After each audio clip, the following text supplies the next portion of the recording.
Dadi kowe ngomong sing nodong kowe kuwi wong wedok udo lejet.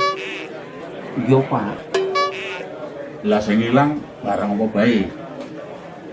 Sing dijaluk dompet, HP, jam tangan, karo celengan.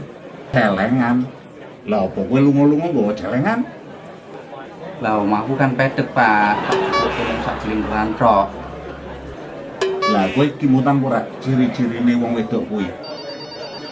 Ciri-cirine kuwi, Pak, awake putih, susune cilik, tapi pendile gede. Lah terus nggon ngisor pentil kiwa kuwi ana tulisane tato Rolling Stone. Lah terus nggon ngisore maneh kae, Pak, nggon ngisor udel kae ana tepak kaya apa sih kaya tepak cacar kae sih. Maksude wajahe, kowe kelingan wajahe apa ora? Wajahe, Pok. Wajahe.